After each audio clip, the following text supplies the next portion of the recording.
Okay, it's 3 o'clock. We're going to get started. Was the meeting posted? Yes. Yep. First on the agenda. Commission will now take up matters to do with special one-day license applications for alcoholic beverages, starting with the applications filed for events at Holy Ghost Park. Fernando Souza of the Holy Ghost Society for applications, events at the Holy Ghost Park, starting with Saturday, January 21st, 2012, 5 p.m. to 1 a.m. It's a senior citizens fundraiser. Saturday, January 28th, from 9 p.m. to 2 a.m., the Brazilian night. Saturday, February 4th, from 5 p.m. to 2 a.m., Holy Ghost fundraiser. Saturday, February 11th, from 6 p.m. to 2 a.m., Valentine's dinner. Saturday, February 18th, 11 a.m. to 2 a.m. is a Portuguese carnival. Also Sunday, February 19th, 11 a.m. to 12 midnight is a Portuguese carnival. And last is the Saturday, February 25th, from 9 p.m. to 2 a.m., senior Brazilian night. Introduce yourself for the record, please. My name is Fernando Sousa from the Holy Ghost Society president. And you are a member of the board, or I'm the president. you're the president of the board? You've been before us before. Yes, sir. Okay, you've got 5 out of 7 events, 2 o'clock in the morning, Correct, sir. okay? If we can work with that. Huh? If we can work with that. Well, you can't, the decision, if you can work with it, rests with you if we grant the license, you know that. Yes, sir. But I always get concerned when people run things. You're in a neighborhood, it's winter time, people are in, you know, you gotta control the noise. Absolutely. That's your key problem up there, Okay. if there has, and we haven't had a lot of complaints. As far as I know, the police department hasn't, because nothing's been brought forward. I don't see any reason to have any problems. I'll make a motion to approve. Second. Motion made and seconded, all in favor say yes. Yes. Yes, Thank you, sir. okay. Commission now take up the application filed for malt beverages and wine only, or either one. Corey Belanger for Winterfest 2012. The application is for a micro brew challenge to be held at the Masonic Temple on Dutton Street on Thursday, February 9th, from 7 p.m. to 10:30 p.m. Introduce yourself for the record. Corey Belanger, Major's Pub. Okay, have you had this microbrew at the, No, No. Mr. Chairman, this is the first year we're launching this. We've extended Winterfest this year where... I presume the board of directors of the temple know you're holding that type of event there. That's correct. It's part of, Okay. I'm on the committee, that's what the committee voted to do. So we're launching Winterfest a day early this year on Thursday, so we really want to get back. Last year with the inclement weather we had, we lost a step or two, and so we want to come back with a vengeance this year. And so this is our newest component to the festival. Excellent. Is this going to grow to challenge the big Well, Brewers it Festival is a up in democratic Portland? process where each, the occupancy in that building is about 400. Each will get a ballot to vote on their favorite, and the winning brewery will get a trophy, similar to the one we used to host at the Ribbon and Brews up till 2007, which was defunct after that date. So we did have something similar to this in Lowell just a few years ago. Let me ask Okay, you, no. well, how far and wide is the net being cast? Where are all these brewers coming in from? Are they local? All Are over they New regional? England. All over New England. Vermont, yeah, Rhode Island. So it's just very exciting. Great participation thus far. I'm excited. I'll make a motion to approve. Just on that, I get So you have a nervous few when you... questions, yes. You got people from, various other states coming, et cetera, okay? Breweries, yes. Not that I'm saying you have to, but I'm asking, are you gonna have a policeman on duty? Yes, most certainly. You are? We'll get Okay. a detail. We Is wouldn't- this one of those things where you go in and you buy a glass and then you go around? It's more or less a sampling, if you will. You get, for $20, you get 12, 3 to 4 ounce samples and vote on your favorite. So it's going to be a low-key, safe, hopefully good fundraising night for the Winterfest committee. All right, but nobody's gonna go in there and say, buy a bottle of beer. No, nothing is for purchase, It's Mr. a Chairman, no. controlled environment. That's Okay. correct, yeah. I'm sorry to interrupt. I just get nervous. No, I understand your concerns. I made a motion to approve. Motion made to approve, seconded, all in favor, say yes. Yes. Yes. I'm putting it on my you very calendar much. now. Next on the agenda. Commission now take up matters to do with public amusement applications, starting with Thomas McKay, Mill City Management, Inc., for applications for events at the auditorium at 50 East Merrimack Street, the 66th Annual Golden Gloves Boxing Tournament. It's starting with January 13th, 17th, the 27th, and the 31st. Also dates in February, the 7th, 10th, 16th, 21st, 22nd. Most events will conclude at by 12 midnight. And Lowell Sun Charities is the promoter. Also at the auditorium, a show, Sesame Street Live, for the dates January 19th, 20th, and 21st. A number of scheduled times for the performances. Mill City Management Presents is the promoter. Also, a show, Steve Trash, for Wednesday, February 8th, 10 a.m. to 2 p.m., Mill City Management Presents promoter, and the show Blast for Saturday, February 11th, 8 p.m. to 11 p.m., also Mill City Management. And last is Big Hearts Comedy Show, Tuesday, February 14th, Mill City Management Presents promoter. Hi, my name's Kira Walls from Lowell. I'm sorry, what's your name? Kira Walls from Lowell Memorial Auditorium. Okay. Who is Steve Trash? I know who Big Bird is. That's about my, It's a children's show. It's a what? It's a children's show. It's a children, oh, okay. Yeah. All right. And Blast is a Last is a Broadway, Broadway show. dance. Okay.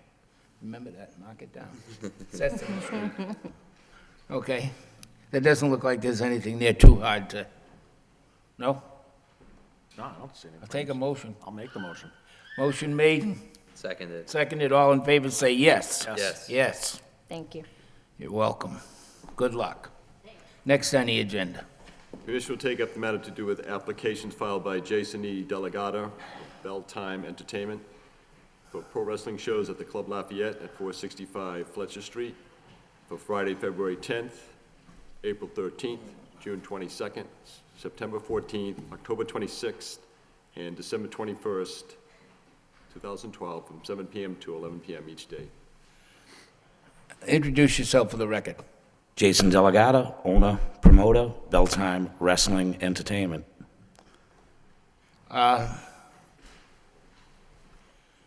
Okay. Do you have a promoter's license? Did we go through that before, when you came in before? Do you have a promoter's?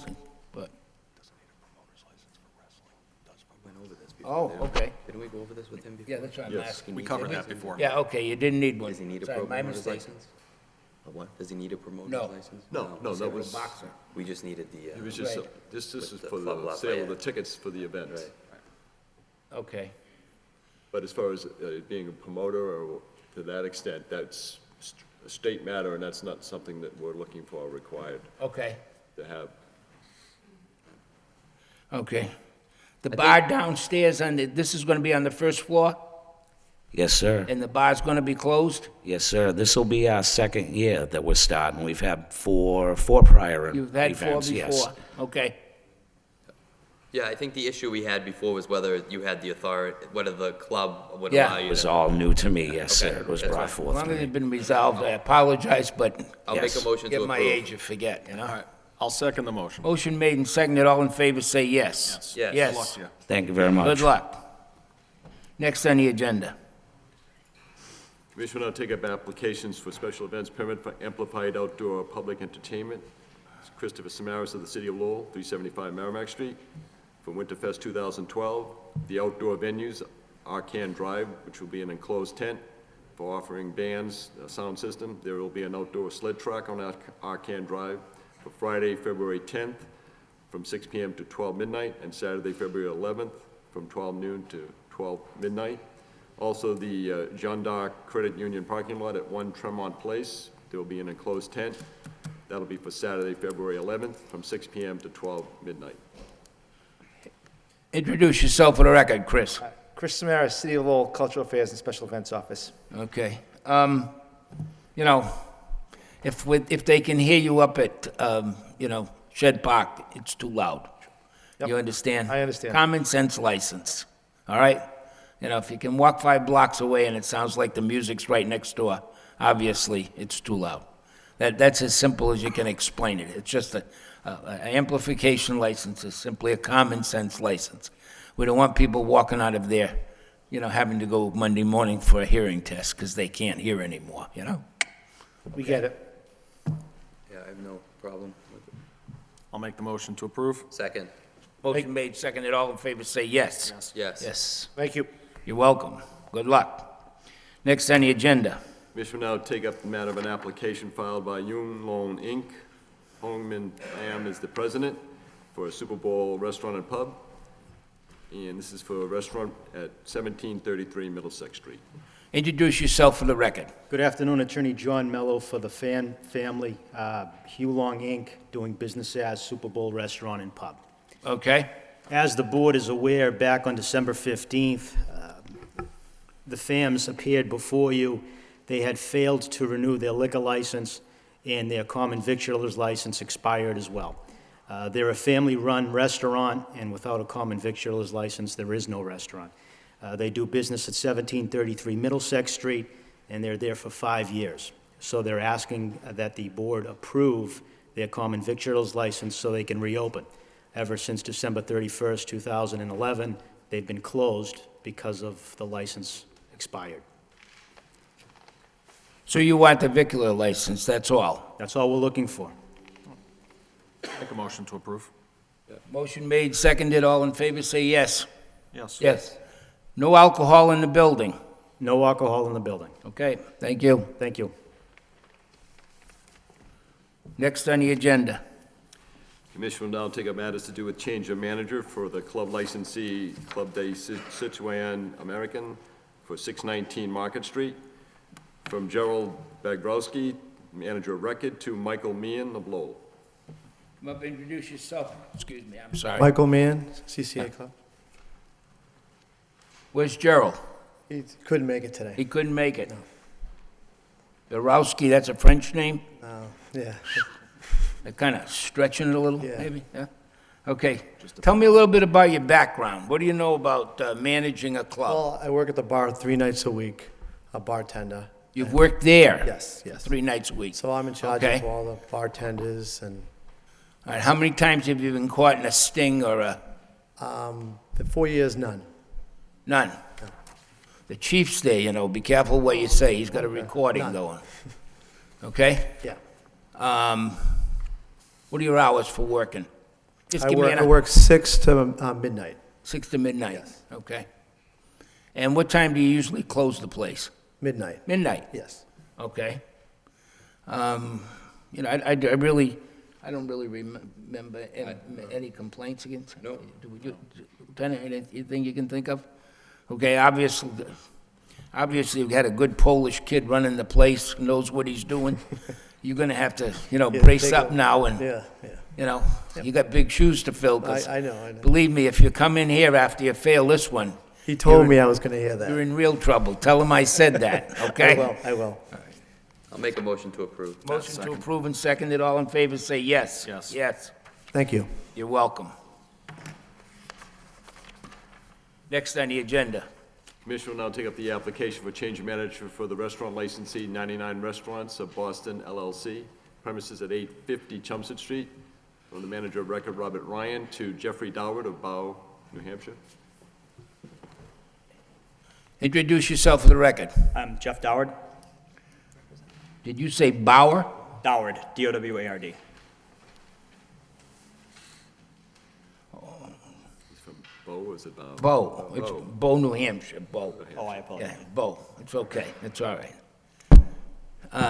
Tell me a little bit about your experience managing a restaurant, Absolutely. especially where you're responsible for the alcohol. I've been a manager with the 99 for the last 15 years. This one up here. Nope, I'm brand new to this one here in Lowell. For the last 9 years, I've been the general managing partner in Londonderry, New Hampshire. Okay. New Hampshire's a lot more liberal than Massachusetts. You understand that, don't you? Absolutely. Okay. Have you worked at this 99 over here? This one right down there, yes, sir. Have you? This- I was well, there for the other last- night. for I the didn't last see you. month. For the last month, I've been there. For the last month, Yes, sir. okay? And you've been the manager of record at the one in New Hampshire, Londonderry, yes, sir. okay? Have you ever had a sting or anything like that? Never, They sir. don't do those things up there. They do them. Do they? Never been caught in one, though. Usually you can hear the horses coming though, so you, okay.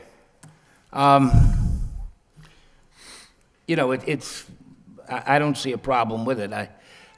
you know, if somebody asks me what my only concern is that you live in Bow, New Hampshire. Okay, not that I have anything against people that live in New Hampshire, okay?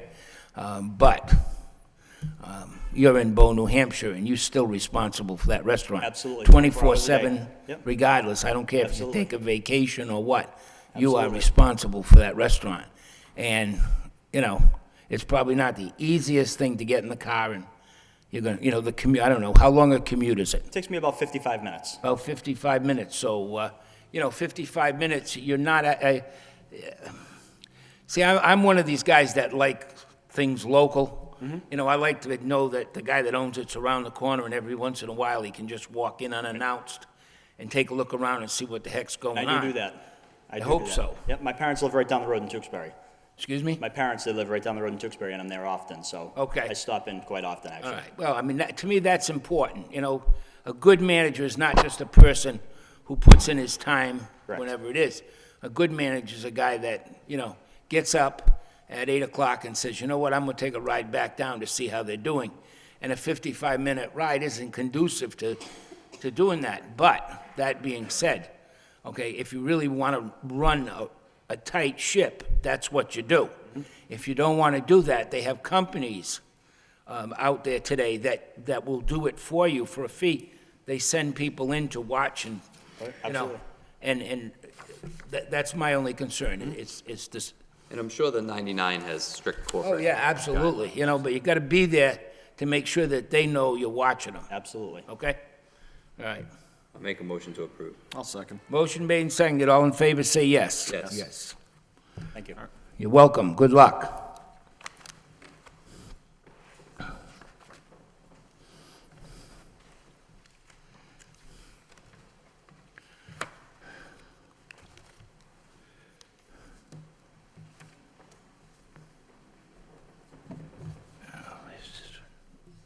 Mr. Chairman, the next matter is to do with the matter of a continuance from November 3rd in regards to Beck's Inc., the licensee of record, doing business as Brian's Ivy Hall. Kevin Hayhurst is the manager, 74 Merrimack Street, pertaining to the sound system for the entertainment, which known to disturb neighbors in the immediate area, residential area. I'm not sure if there's any further. Well, let's see, who's here, He's here. okay? Who's gonna speak? Okay. Don't look at each other. Somebody's gonna get up and take Kevin the hot Harris, seat. Brian's Ivy Hall. I haven't heard any complaints, so if she can speak, I don't know. So since the last time you were here, you haven't heard any I have not complaints? heard anything, no. Nothing. Okay. I actually asked Mr. Nguyen the other day, he hasn't, as far as I Have you know. moved the furniture and, I haven't been in her apartment, moved no furniture. oh, no. well, didn't we agree on that? We gave her the noise machine, like I said, and I know she tried it, I don't know. I haven't talked to her since, so I was thinking Okay. everything, she's been happy. All right. Why don't you let her come up and speak? Hi, how are you? Okay. I'm back here again. It's the noise machine. Let's go there. Okay. In order for the noise machine to work, you have to have it running 24/7. I had it running for 3 weeks, 24/7. You know, kept me awake on nights when they weren't even awake, or when they weren't even The open. machine kept you awake. No, the machine did, because it's a constant blowing sound, and it's not quiet, it's noisy. Okay. And on top of that, constant noise, turn up the TV when you're listening to it, turn up the stereo. It's not a workable solution. Okay. It just isn't working. Did you move your bed? I have not, and I haven't complained, I'm living with it. I no, I know, but that isn't what we decided. See, you came to us to a complaint. Single, We I could live have. by myself, I cannot move heavy Ma'am, furniture. excuse me. We can get you the videotape of the last meeting. Okay. We thoroughly discussed the problem. You, not I, you agreed to allow some of them, they were gonna help you move your bedroom set to try it out to see if it was gonna work. Did. That was your suggestion. I wasn't telling you Not that. mine. Well, that's what That was was Mr. decided and you Hayhurst's agreed to suggestion. it. That was Mr. And Hayhurst's I'm not saying right or wrong, but I'm saying, you know, people can complain, and I respect you for it. I'm not faulting you for it. But if you try to put a resolution together, and everybody walks out that door smiling and saying, maybe this, and then that's all it was maybe this will work. It wasn't, it will work. Maybe it would have worked. Then we can't sit here and chastise somebody because we didn't try to see if it would work. We need to know if it's going to work. Example. Downtown on the corner where Wood Abbott's was and the little store next to it. The people had a problem. The lady called me. I went in. I got the two of them together. I haven't heard any. I gave them both my home phone number. There's absolutely no reason why we cannot coexist if we speak to each other and if we try to accommodate each other's situation, okay? Now, I'm not saying that that would have worked, but I wish you would have come here, or at least even, you wrote us, I don't know how many emails, and, you could have dropped one and said, wait, we never did move the bedroom set around to try. I haven't sent you an email since the last meeting, You nor did you had emails before, the last time before you came. prior to. And I know, and I appreciate what you've done. I do. I'm not trying to, I wish that we could have tried that because it seemed like you were willing to try and they were willing to try. I mean, I never heard of one of these sound things, so I can't, I can't say one way or the other. It doesn't seem to make sense to me that it's going to kill the sound and yet it's going to keep you awake with the sound it makes. It doesn't The add up. the directions in the pamphlet say you have to keep this running all of the time in order to retrain your brain or whatever to overlook the other noises that it's supposed to be covering. And back to the furniture, I can't move it myself. Okay. And I live here alone. All of my family is in Montana. No, I understand, I have a child who ma'am. lives in Manchester, Ma'am. Well, That was resolved. They were here. They said if you said you would let them in the apartment, and they said that they would send a couple of guys up to move the furniture. That was resolved before you left here that day. There's no argument over that. We can't change that. Let me say this much. Okay, I've read the complaint, and it bothers me. Number one, just step aside for a second, if you don't mind, please, okay? Tell me, why are you we talked about this at the meeting, and I'm looking at it, and I'm saying, why are you throwing beer bottles and bottles out in a dumpster at 2 o'clock in the morning? First of all, you're in Massachusetts. You got nickel returns on your bottles. You're telling me? People are saying now, we got 1 or 2 complaints, people saying you're smashing all these bottles in your dumpster. We talked about that and said, why can't you put the bottles out the next morning? But maybe you can't. I don't know. I believe we did. Is the problem resolved at the dumpster in the morning? Do we still? I've been woken up, but that's not my complaint. I haven't been. We recycle every glass beer bottle. Yeah. What happens with the liquor bottles, they don't take them back, they don't recycle them. We do throw the actual liquor bottles away. We send back all of our beer bottles. Okay. And I didn't know, from when I left here, there's been no complaints, no calls to the police. No, I asked Ryan himself, he said he's not getting any emails. So as far as I was concerned, I agree. I thought we resolved the issue. That night we left here. Too. I left here and I went in my car from my phone and overnighted the noise machine just to help it because that was one of our conversations. Yeah, I appreciate the So I didn't hear effort anything you from. made. So I actually thought that I thought she was happy and she was living fine until now when I get here and I hear there's still complaints because without someone notifying me, I have no idea. I understand what you're saying. And I agree with you and I agree with her. And I wish that, somebody would have said, hey, this isn't working or, I don't know where you're going to go with this. I didn't know it's not working because I don't know that until someone tells me that it's not working. Until we come here and this is where I find out it's not working.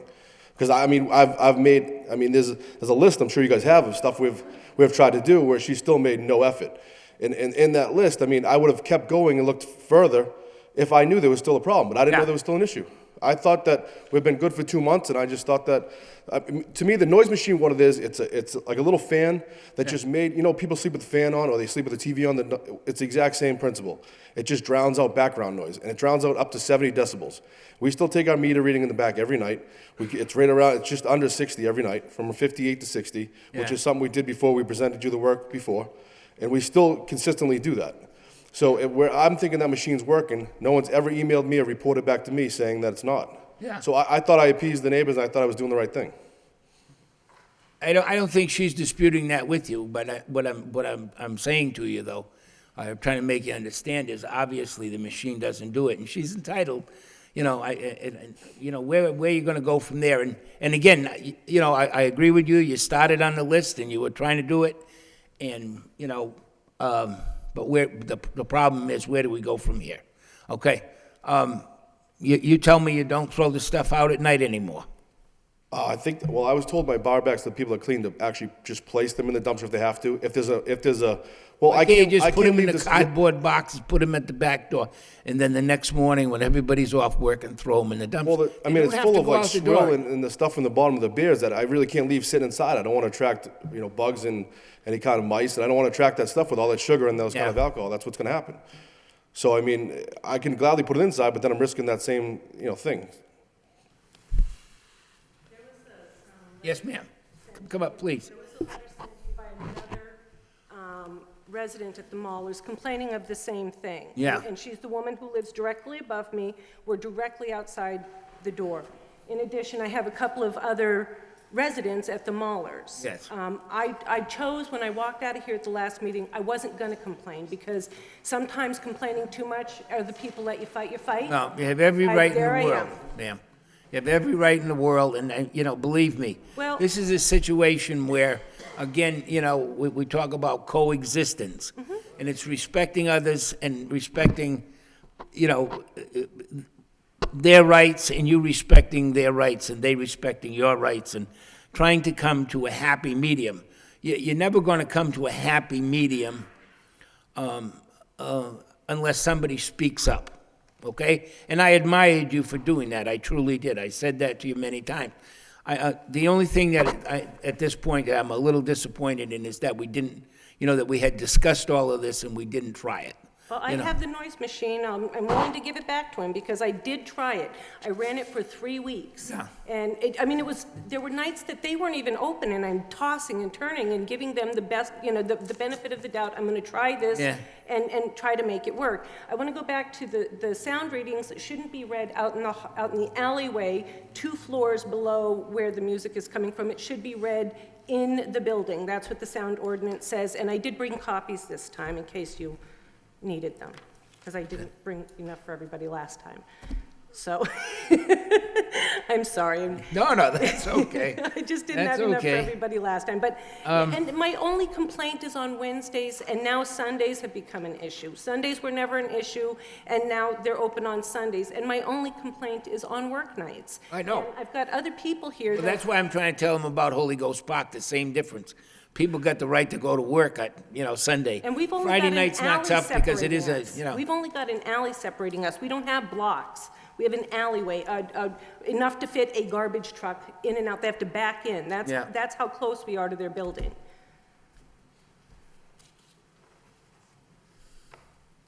Any ideas?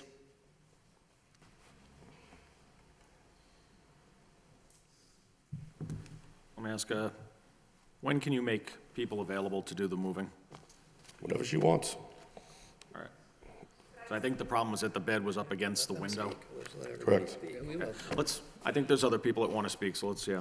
Yeah. Yes, my name is Susan Feynman, and I'm the owner of number 5, which is right next to right next to her apartment. Yeah. I am the owner, but my sister lived in there since 2004, and my sister was disabled and incapacitated. She would have been here at these meetings, and I'm sorry that I didn't come here on her behalf to fight the battle, and I don't want to get into a fight, really, I don't. But we did fight this years ago. I was at meetings when Brian's Ivy Hall was owned by somebody else. And then it closed down for some legal issues, and then it reopened, and apparently the noise started up again on weekends and Sundays. My sister mentioned a number of times the noise coming from the nightclub, and I really am sorry that I didn't speak for her. She passed away in May. Well, currently that apartment is empty. It is for sale, or maybe I will have to rent it down there, but this kind of issue seriously impedes your ability to sell the apartment or to rent it. And it lays empty. It's laid empty since May. It's in perfect condition and it's been on the market. I have seriously had to lower the price. I still can't sell it. And I know that times are bad. I know that nothing is selling, and I'm very realistic about that. But the issue of Brian's Ivy Hall is an issue when you want to sell. I've had 4 people look at it. This doesn't look good. And it is in perfect condition. And Mahler's is a beautifully cared-for building, it's got a good reputation, it's well-maintained by the residents, and there is an issue with the noise. And if maybe he could meet with the residents that are having the issue, and instead of battling it out in front of you, why don't we meet with them and find out what can be done for soundproofing? Let me ask, do you go down to the Downtown Neighborhood Residents Association? I know that the Superintendent LaValle meets, and the bar owners do go down there, the residents do go down there. A I'd lot of go. these issues are actually discussed. So I'd these go meetings are to meet taking Kevin. place. I'd go. I'm not unreasonable. I just want property that's worth something. And Lowell is my city. I grew up here. It was my career. I Where do you love live the now, city. ma'am? I live in Nashua. Okay. And only because I got married in 1998 and I live in, oh yes, I'm from New Hampshire. We do things right up there too. But Lowell is my city. Some of these people know me. They know that I've been here my whole life. I love it, But and you I see, love being a ma'am, our taxpayer. problem is that we have put the two of them together. The last meeting we had, I'm not gonna say they went walking out arm in arm. Right. But they certainly weren't pulling guns on each other and ready to kill each other. We thought, quote unquote, we had come to a reasonable, what I would have considered a reasonable accommodation, that they had gotten together, that this gentleman was gonna supply some help to her, and they were gonna try to move the furniture and rearrange the house in a different way. Not that she should have to, but she offered that in a spirit of cooperation. You couldn't ask this lady is not a pain in the neck. No. She's trying She's to there do for what's the right. duration. She's not Yeah. asking this commission to close them Right, down. All right. she's asking for Cooperation. is some consideration. Yes, yeah. What we're trying to work out here is, where does that consideration come from? Certainly, you can't expect her, Yeah. to live with a machine It's insulting. that's going to, well, no, it's not. A sound machine is insulting. Okay, I don't well, mind telling you that's I would your be opinion. insulted. That's your opinion, you're entitled to it. Okay, I live with a breathing machine at night, it makes noise, okay? I'm not insulted, it keeps me alive, okay? It's All right, insulting for that's- neighbors. Yeah, but the point being that, she tried, and I admire her for that. It's not an insult to her. She took the step, and at least she tried. This gentleman went and got the machine and bought it and gave it to her, okay? Because he wanted to try. He didn't do it because he wanted to insult her. I think we need We're a little we're more not than a ending sound up- machine. We're not ending Yeah. up in the right Yeah. space, Right. okay? We're not ending up They in the will. right Thank you. place. Yeah. So now the question is, what can we do to try to resolve that? I want his business to thrive. I want businesses downtown to thrive, but I want the residents to enjoy their life too, and maybe be able to rent my apartment someday. so. The biggest problem with Ivy Hall has always been, I know. always. I understand. We told these gentlemen before they went and opened it, Okay. okay? But I would love that it to meet was- with Kevin. It was a tough place to run. Yeah, and I thank you for listening, and somebody else wants to speak. Oh, perfectly all right, ma'am. Anybody else want to speak on this one, please do. No problems. Yes, sir. Yes, my name is Ralph Lumley. I'm in Unit 19. Yes, sir. In the alleyway. And I've made several complaints about the noise. I get Okay. up at 4 o'clock in the morning, okay, to go to work. And I'll tell you that boom, boom, boom. I was here not the last meeting, but the meeting before. And then it was decided that they would talk to the DJ and try to tone the noise Right. down. Well, it has not been done. That noise is still that boom, boom, boom. I can hear the DJ, Yeah. and I can't sleep. And I've made several police reports on it. Okay. These residents have my phone number. Huh? These residents have my phone number. Not one of them has contacted me. They want to come here in front of you guys. I have tried so much. I mean, you guys have seen what I've tried. They have my number, and I have not heard from them. I have not heard from the police. I have not heard anything. So I mean, I've tried, and I thought the problems were gone. I put up, there's 3 feet of wall, the part that goes to Chandra's apartment, purposely, to take out the sound. I mean, and that stuff I installed. So if there was another problem, I could still think about insulating more between that wall, doing other things. I didn't know. I was coming here thinking that I haven't heard from anybody, that I was doing pretty well. I thought I was managing the place right, and everything I invest into that comes out of my pocket to try to help these residents, where if they don't contact me or anybody else, I have no idea the situation's even still existing. And this is, we've been open for over a year and a half now. I mean, so, and it's comes to this point where we come in front of you guys, and now all of a sudden they have complaints, where they have my phone number. I've given my phone number to everybody. It's been available. I go to the downtown association meetings. And you, correct me if I'm wrong, last time we were here, you showed us pictures that you put some sort of check on the DJ Yep. board, To so over- it can't go over certain, Correct. and you're continually, Yes. And we still continue to check the meeting readings in the alley like we discussed before, and you have police details at your, every night. okay. And have the police that are on the detail ever complained about the noise? to No, you? they sign off on the meter reading.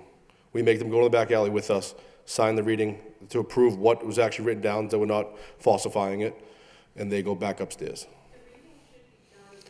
Come on, man, don't be afraid. I don't have a ladder. I mean, if you want to send me the ladder up, you know, put Whoa, whoa, staging whoa, outside, whoa, just No, not. he's saying, she's saying do it inside the building. No, we, Where the music is, that's what the sound ordinance says. Inside of your business, it should be no more than, I think it's 95 decibels. I don't, being 2 floors down in an alleyway isn't, you aren't getting a true reading. Okay, I understand that the ordinance says 95. I also understand that it has limits on the propagation of sound and the distance of 50 feet, which is also written into the same ordinance. And violation of either of which is not punishable by us, it's punishable by the police department. This was addressed back in 2007 with the residents of Maulers. Our city manager sent a letter basically saying that the proper avenue for this was law enforcement. Tickets could be issued. They were going to expedite it as a process, just like any other violation. So when the It's police are signing off department, on it's it, not us. they're basically already, they're telling us in writing that there's not probable cause to issue a ticket. Mr. Baker said to me, quote unquote, they don't really come down, they just call the detail, and the detail tells us. Well, we have an officer present. Why send someone down that could be doing other things when there's someone standing right there? They radio, tell them there's a noise complaint, and they'll address it with me. So I don't see what would that matter? But Kevin, we're back to, I'm not the only one. You keep wanting to believe that somehow Okay, but we're back to listen to this. Listen, unless you guys come to me, I think there's nobody. we shouldn't have But you see that? I said there's whoa, nobody. whoa. Okay. Well, you crossed the line there, see, now, yes, you should have to. Okay.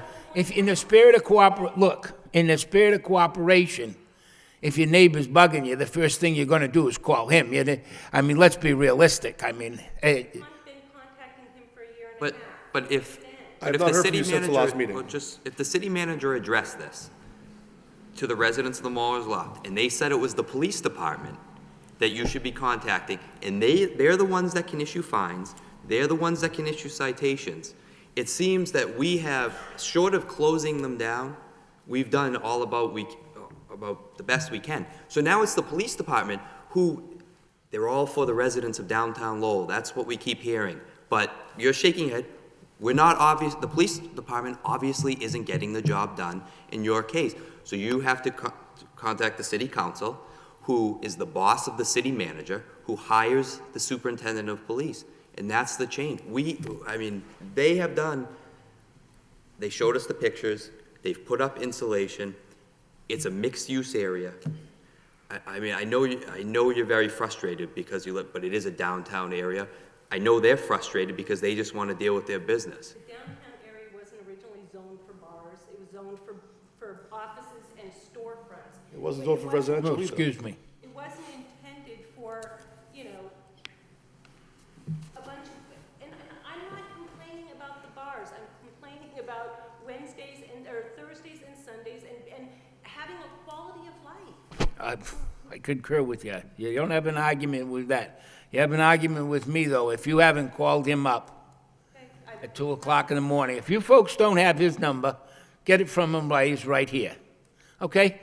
If you call him 2-3 times and you don't get a response, you call the police department and say, look, I've called the guy 4 or 5 times. He just won't listen. And the second thought, my strong suggestion to you would be to finish your list of repairs that you were making with the insulation, etc. Because if this is that surprise to you, which you say it is, obviously you didn't go far enough, okay? And I'm not saying that that's your fault. I'm just saying, if you have other things that you know you can do to try to quiet that place down, quiet it down. My strong advice to you, though, is make sure they have your phone number, I believe they do. okay? you know, we are not a judge and jury of this type of thing. And I really don't know, does that rise to a criminal complaint, disturbing the peace? It does. It does. Okay, so disturbing the peace rises to a criminal complaint. Okay, folks would say, like, why haven't we?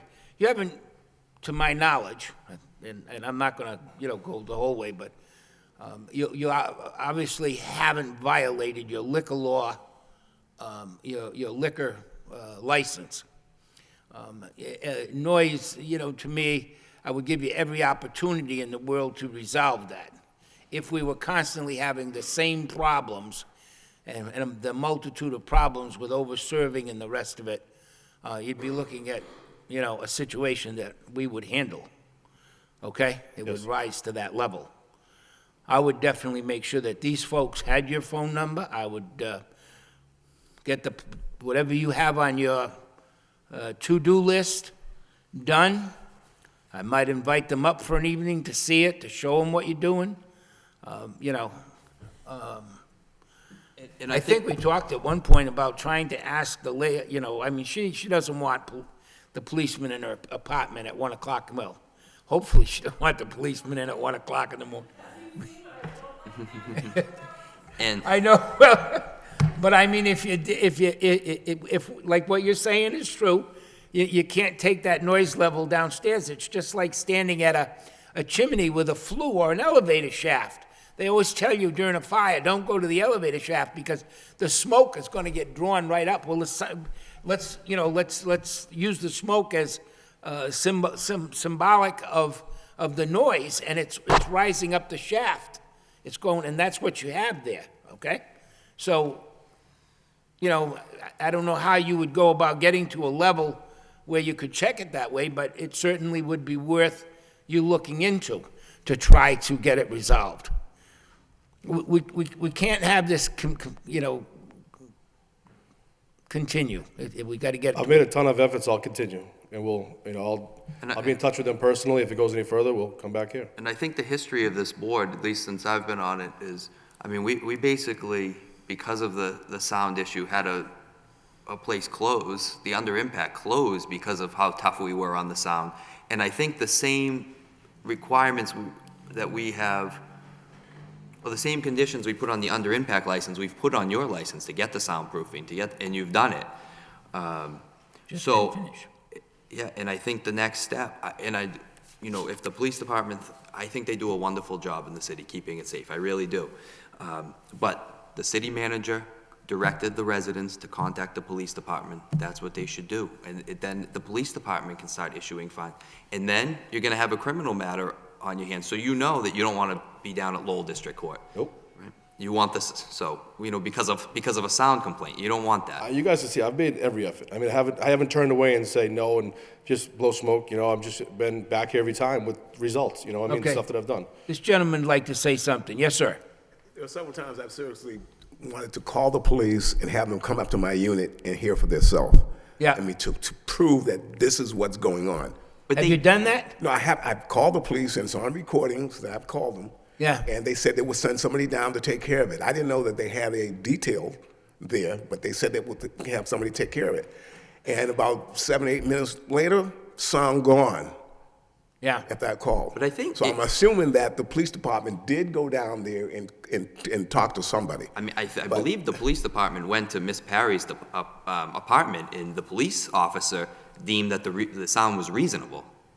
So, But I,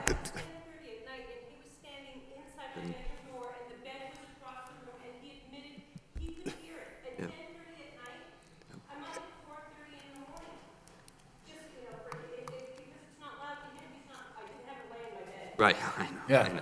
I know. but Well, let's not go that far. I mean, I will do, All right. But I think we got a couple of great things. The chief is right here. See him after the meeting, and you know, that's not a bad idea at all. You know, maybe that is one of the things that prove it. I mean, whoever place was is in the there. downtown. and I'm just high above Yeah. them. You know, I'm on the Yeah. 4th floor. Yeah. okay? And that noise is, it's, Okay, but, you know, in the spirit, and, you know, it's easy for me to sit here, because I'm not putting up with the noise or the, you know, the sleepless nights or anything, but the point is, you know, it's easy to look at it and say, you know, in the spirit of cooperation, neighbors have to try to get along. And whether you like it or not, whether you're a businessman running a business or you're a neighbor, and the neighbor's got a barking dog or whatever, you know, whatever it ends up being,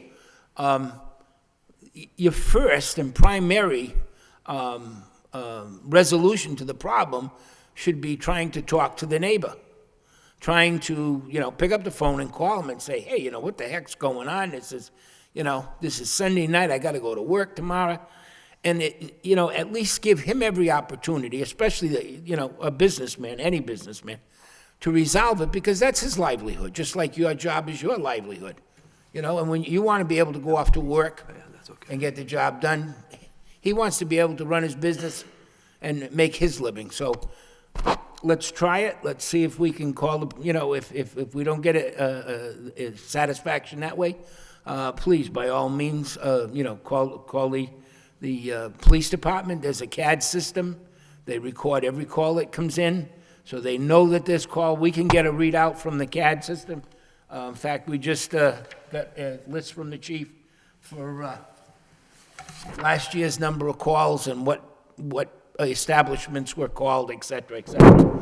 So, okay, let's try to give it a call. Let's see if we can get together and try to, and if we can't, then we'll be back here again. Do you want to, you know, set a date to come back and talk about it, or can I expect that we'll hear from you and? We don't have any meeting times. What? So we don't have any meeting times. Oh, to set that's a right. date. At this point, we don't have any meeting time.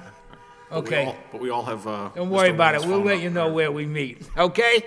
All right. Okay, folks, Ryan's let's email. try it. All right. Next on the agenda. Commissioner will now take up the matter to do with the hearing on an application, I'm sorry, strike that. Commission will open a hearing on the allegation of misconduct as filed by Kenneth E. LaValle, Superintendent of Police, against Haga Corporation, doing business as Olay Restaurant and Tapas Bar, Jeffrey Hernandez, manager, premises at 76 Merrimack Street. Going once, going twice. Anybody here from, Mr. Chairman, circumstances come to my attention regarding the licensee of record. On December 30th, the office received a fax in which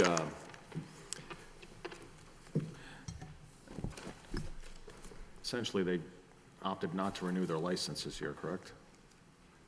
My understanding is that they opted not to renew their license, they're closed? yes. Okay. He filed a communication, and I did have a conversation with him earlier this afternoon. He called. He's not too far away. Whether he was going to come here or not, I'm not sure, if he could make it before 3:30.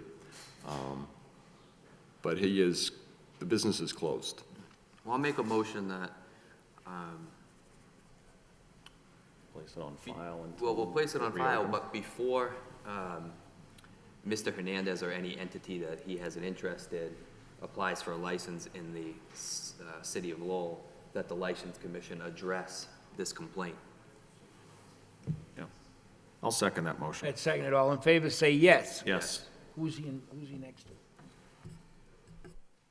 Jeff Hernandez, that's the one, that's right in, isn't that the one right at the bottom of their place? Brian's out behind, it's in the same, it's on the first one. Okay, next on the agenda. Next on the agenda. Commission will now open the public hearing on the request of the city manager that the License Commission change time of meetings from 3 p.m. on Thursdays to 6:30 p.m. on Mondays, the meetings to be held in the council chamber. The office in recent days has received communication either by email or in telephone conversation, individuals who may wish to now speak on the matter of the time of scheduling License Commission meetings in the future. Not that this would, I assume this would not exclude others who may wish to speak who haven't identified themselves up to this point. Kathleen Moslin, Lou Richards, Sandy McNamara, Chandra Perry, Bobby G. Tuggaby, or Bug Pugbilly, Attorney George Elides, and the Superintendent of Police, Kenneth LaValle.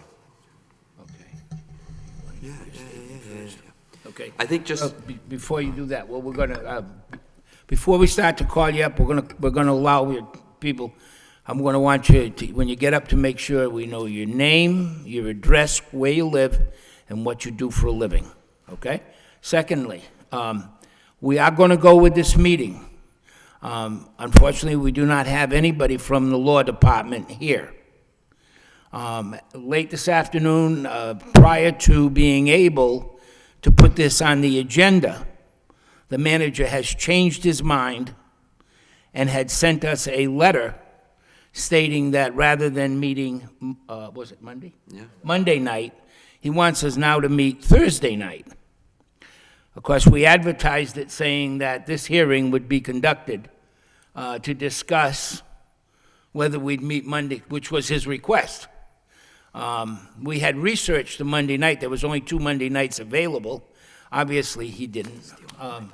We need to, so we're going to go ahead with the meeting. I was kind of hoping that we'd have somebody from the law department because it's not on the agenda for Thursday, but we'll go. Go ahead. yeah, just so we can lay all the cards out on the table here, all right? The first thing that happened was Councilor Murphy filed a motion to move the meeting times from Thursday at 3 o'clock until the evenings. Now, Councilor Murphy, or now Mayor Murphy, did this without consulting anyone that's involved in this. He didn't consult the 3 license commissioners. He didn't consult the secretary of the license commission. He just made a motion and did it. And this is his history as a city councilor. He continually makes motions that are for his own benefit and doesn't take into account any of the people that it affects. And he's done it on the local level with the boards and on the state level with some of his petitions. So Mayor Murphy files this motion, doesn't consult anyone it affects. And now the city manager, knowing that Councilor Murphy is going to be the next mayor, sends us a letter. This happened on November 29th, the city council meeting of November 29th. On December 2nd, the city manager, in a poorly drafted letter, and it's not the city manager but his office, cites the wrong law, et cetera, but suggests that we move to the evening time in accordance with the community surrounding us. Well, as we addressed in the last meeting, the communities surrounding us do not have license commission. They're governed by the selectmen, and the selectmen typically meet at night. But other license commissions, such as Worcester, Cambridge, Worcester meets at 10 a.m., Cambridge meets at 10 a.m., they meet during the daytime because they're a license commission. The city of Boston meets at 1 o'clock, et cetera. Like communities to the city of Lowell. So, in order to facilitate greater public attendance and participation, according to the city manager, he made the Lowell City Hall, he said he was making it available, the city council chambers, for Monday night at 6:30. And that's when he wanted us to move. So at the last meeting, we said, well, we're going to have a hearing. And we published the hearing, a notice in the city, in the Lowell Sun, that the License Commission of the City of Lowell will hold a public hearing on Thursday, January 12th, 2012 at 3 p.m. in the City Hall, second floor, council chamber, on the request of the city manager that the License Commission change the time of the meetings from 3 p.m. on Thursdays till 6:30 p.m. on Mondays. Now, at the last meeting, we had looked at the schedule and said, well, you know, there are other meetings scheduled for Monday nights, and you know, I don't know how it's going to be done. So Mr. Wynn, the secretary of the License Commission, contacted Diane Bujnowski, who handles the scheduling of these council chambers. And we asked for the Monday nights that are available, proceeding forward from now until July. And in response, we had 4 dates that were available to meet Monday nights: January 16th, January 30th, February 20th, and April 16th. So 4 dates in the next 6 months. 3 of those 4 dates are holidays: Martin Luther King Day, President's Day, and Patriots' Day. So that's why it's available, because the building's closed. So the city manager made this, rush. We gotta have them Monday nights at 6:30 PM. And there's no facility available. Now, this is, our professional city manager drops a letter off this morning to Mr. Nguyen, after we've already spent the money to publish this notice, put it in the newspaper, mark it for, that we're considering a change to Monday at 6:30 PM. I write regarding your upcoming meeting relative to changing the time of the License Commission meetings to better accommodate the public. After further discussion with LTC, the City Council chamber can be made available to you on Thursday evening at 6:30 PM for such meetings. So now, all of a sudden, it's a Thursday night. So, the communication, or the lack thereof, that has penetrated this city, from the City Council to the manager's office to the License Commission, it is not a good thing. And, it's highlighted that we receive a letter today saying, no, now I don't mean Monday, I mean Thursday, without checking with any of us. So I just want everyone to have the whole backstory before we discuss this situation. Anything you'd like to say before we open? I'm going to say I made the motion to open it to a public discussion on whether or not to move it to Monday nights. I'm not going to withdraw the motion. Let's hear input if anybody would like to speak on whether or not we're going to move this to Monday night. And I think if we're going to look at if it doesn't pass tonight and we're going to look at a Thursday, we'll republish and put it on for another date. And, in order, because we can't discuss Thursday by law, under the open meeting law, we have to put that on the calendar 48 hours in advance. And we've had 2 months on this issue, and we get, I had 48 minutes notice, if maybe. So, with finding an email in my inbox at 2 o'clock. So, All right, so we're going to open it up. What we're talking about is changing the time. To Monday. To Monday. Well, we're not if it goes that way, then we just have to publish it and have a second meeting. So what I'm going to do is I'm going to ask for anybody who would like to speak in favor of changing the time. In favor of changing the time. Good afternoon. I'm Ken LaValle, the superintendent of the Lowell Police Department. I just want to clarify something with you, gentlemen, if I could, please. I just want to make sure that any conversation we have here today relative to this matter, is this, are we restricted to discussing Monday nights only? We couldn't talk about or have a conversation about moving the meeting to the evenings any night of the week. It has to be restricted to Monday night? Yeah, because that's where we advertised it, Chief. Mm-hmm. We advertised it that way. I was hoping we would have a solicitor from the city, but obviously they don't want to sit there today. But I mean, we did advertise it, and they're all hooky about open meeting. Oh, you can't discuss this, and you can't discuss. The average taxpayer doesn't understand that. I mean, they sit there and tell us, well, you can't talk about that because that's got to be 48 hours out here and do this. So I'm not going to entertain anything except Monday night. We're going to get a feel for it. If the feeling comes positive that people think the change should take place, and then from that we feel that we should have another one, we'll notify the secretary to notify the law department to run another ad. So the Monday night issue, obviously, Commissioner Acacian has pointed out that there's only really one night potentially that a meeting could be held on. It's January 30th. So if we vote this tonight, our next meeting will be January 30th at 6:30. Right, and then it'd have to be another discussion, public discussion regarding moving it to another night. Right. And it couldn't be done today.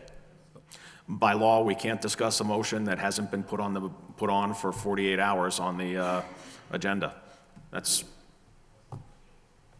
This is I this wish we could. open meeting. And we did request the law department to be here today. Yeah. Commissioner Weicker did, and they're not here, so.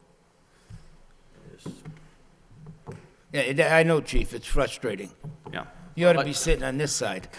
Well, I just would ask, if there was could there be a general discussion about the issue as opposed to specifically to one there night? can be a general discussion, that's General what we want. discussion, okay. So Absolutely. it doesn't necessarily mean that that general discussion could not take place? Right. Have the Okay. discussion. All right, okay. Well, I would suggest then if there are members of the public who'd like to speak, and then Yeah. I'll speak later if you don't mind. Okay. Okay, great. Thanks. Anybody speaking up, Favor. in favor of the time change, in favor?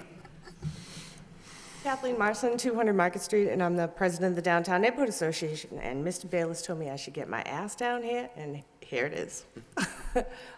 Actually, I think you've said most of the points that I wanted to make, which is, the whole issue about cooperation and people, being next to each other and talking to each other and trying to work things out.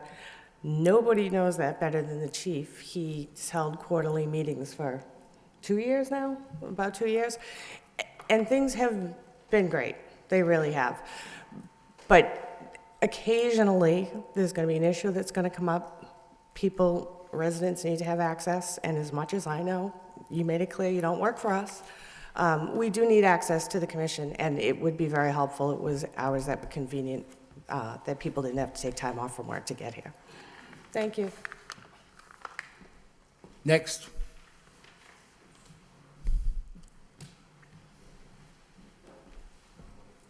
Chandra Perry, 33 Middle Street. I'm a medical staff coordinator at Leahy Clinic.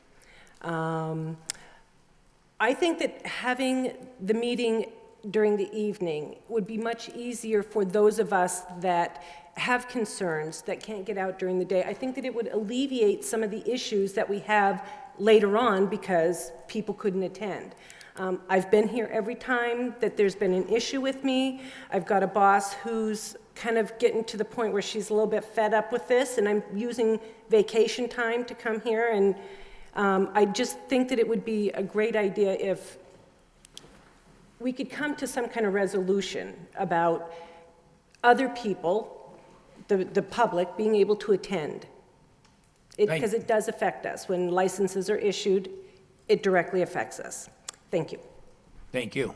Next. Bobby 2BLE, 33 Middle Street.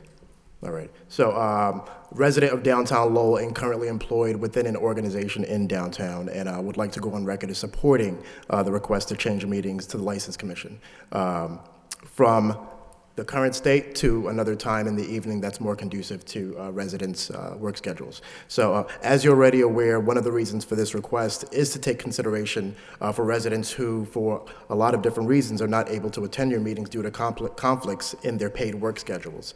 It's my strong belief that if this request was taken into consideration, there would be more opportunities for input, not only from residents, licensees, business owners, and other individuals who, like you, want Lowell to be a better place to live, work, and raise a family. I took the time to go on the city's website to look at the description of the License Commission, and what I found unfortunate was that in that description, there was no mention of the resident. Now, obviously, you're no local authority over me, but it goes without saying that the decisions you make, the decisions that you have made, do directly affect me and the individuals that have spoke already. Because of that, I think it is significant that the relationship between the residents, License Commission, and when meetings are held definitely need to be examined. In a case for a more user-friendly License Commission, as was noted at in the city manager's blog, in March of 2011, there's a real disconnect in the communication and understanding between residents and the intent of many of these licensees, all right? This disconnect over the last few months and, in all honesty, over the many years, have not created an environment for respect and professional discourse. At the end of the day, in my opinion, the safety and health of the public are what should resonate and be central to all of us. Thank you for taking the time to listen, and hope we can all work together towards a better Lowell. Thank you. Yeah. Did you say the city manager has a blog? I did.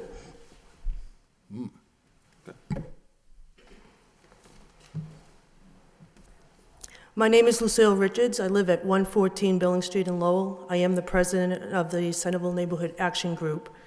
I am here this afternoon to speak in favor of changing the license board meeting times from afternoon to evening hours, and I have several reasons for this change. This board is a public board with a responsibility to represent the city's interest, not just those of the business owners to whom it provides oversight. As such, a change in time would serve a wider range of interest. Very few liquor establishments are one-person operations, so to have a business owner appear once in a great while to respond to a concern hardly seems to be an excessive requirement. Due to the nature of the liquor-serving businesses, the impact they have on residents who live in proximity is disproportionate compared to some other business establishments. It seems a reasonable policy to provide an opportunity to the widest possible range of voices if the interest of all in the community will be served. Just as some would claim it represents a hardship for license holders to appear in the early evening, for many residents in this economy, including myself, are hard-pressed to take time off from work in the afternoon to ensure that the full story can be heard by this commission. I appreciate your time and your work on this board. I encourage you to make the necessary time change so that the community members have an opportunity to have their voices heard. Thank you. I will also read a letter from Anne-Marie Page, our former president of the Centerville Neighborhood Group. She had given this to me to be read. Dear Commissioner Bayless and board members, since I was one of the neighborhood leaders to initiate the request to change the meeting time for the Lowell License Board, I have been asked to submit this letter to be read today at the public hearing, as I am unable to attend and be with you. The 3 p.m. meeting time is not convenient for many of Lowell's residents. The majority of concerned neighbors work in the daytime, and therefore, an evening meeting time would be more convenient for our working citizens. I myself have left work on my own personal vacation time to attend these meetings at 3 p.m. so that I may speak on behalf of my neighborhood.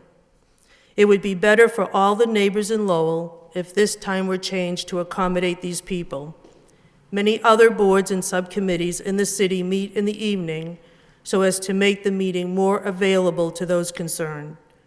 It is also very important that this meeting continue to be televised, as it contains important information for the citizens of Lowell. I thank you all for your time as you serve the city of Lowell. Most sincerely, Anne-Marie Page. Thank you. Thank you. Thank you. Next.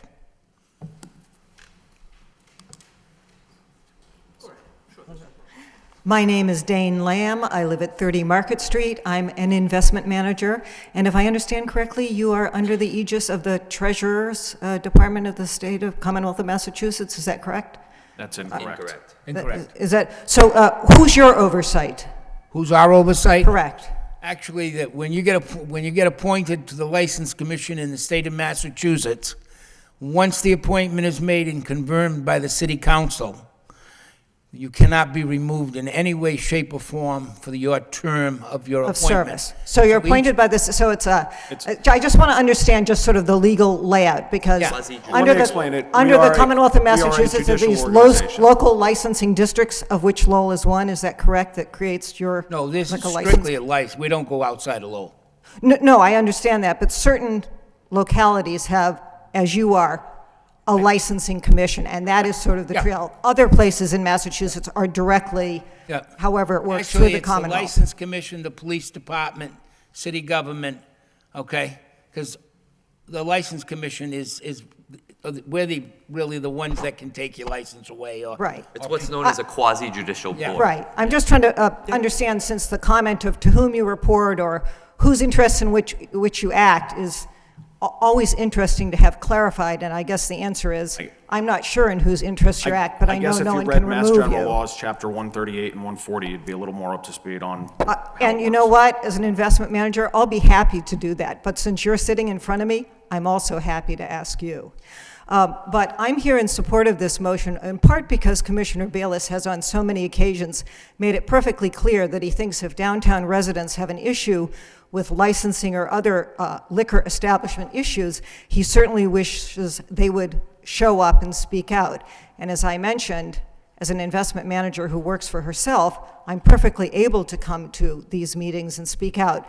But many of my fellow residents are not in that sort of flexible position. So in response to Commissioner Bayless's comments about residents and their responsibility to speak out, I'd like to also follow his direction and suggest that we do accommodate each other and hold the meeting at a time that makes it convenient for everyone to have their voice heard. So I greatly appreciate the fact that individuals like then Councilor Murphy, in actually consultation, I believe, with some residents, if not you guys, but perhaps he didn't know to whom you reported either, made the suggestion that to accommodate Commissioner Bayless's concern that the residents didn't appear to be interested, we could make a show that we were. Don't put words happily, in my I mouth. support Don't this put words change. in my mouth. You know what? We'll all go back to the tape, Commissioner Bayless, but it would be Right. terrific if we could make this change. Okay. Thank you very much.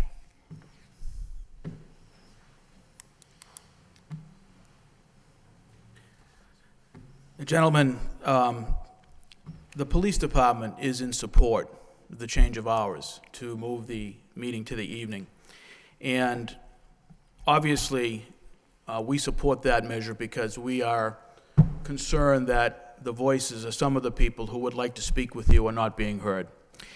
And I just want to address two things that have been brought up in this debate, not here today, but what I've read in the Lowell Sun.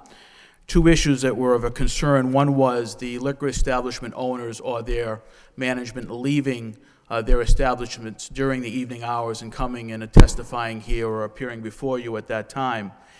And I would say to you that I have not seen that as a major concern when we hold our meetings here in City Hall during the evening hours at 7 o'clock to meet with the downtown residents. It's been quite helpful to have the people, many of them who are here tonight in this room, people who own liquor establishments, to come to these meetings and engage in dialogue with the people who live in downtown. It has not seemed to have been a problem for them to leave their establishments at that time and appear at these meetings on a quarterly basis.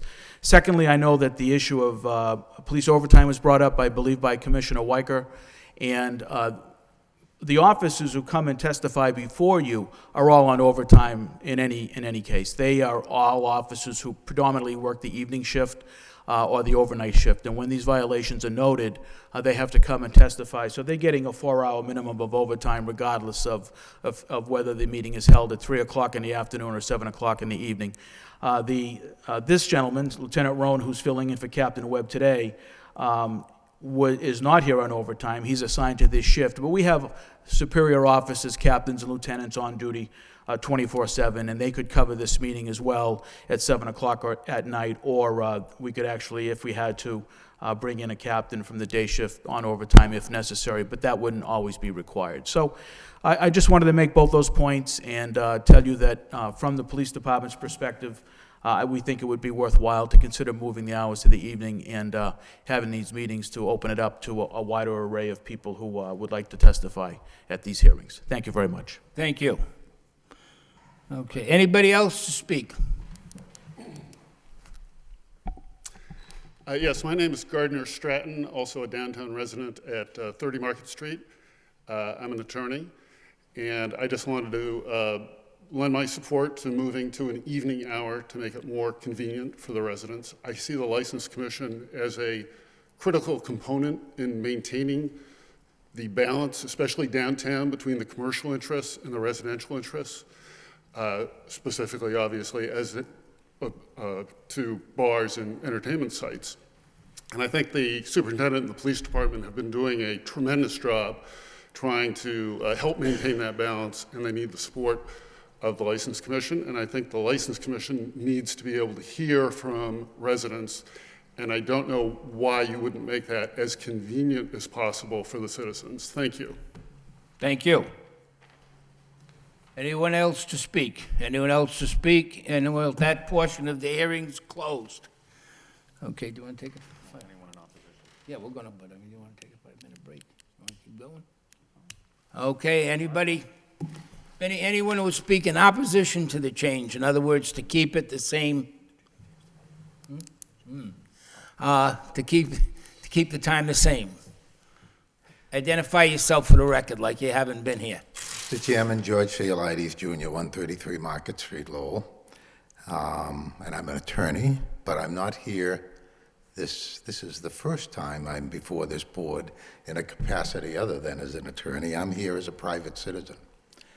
So let me say this first of all, as a citizen who's been in the city for over 6 decades, I can remember back to when there were no people living downtown.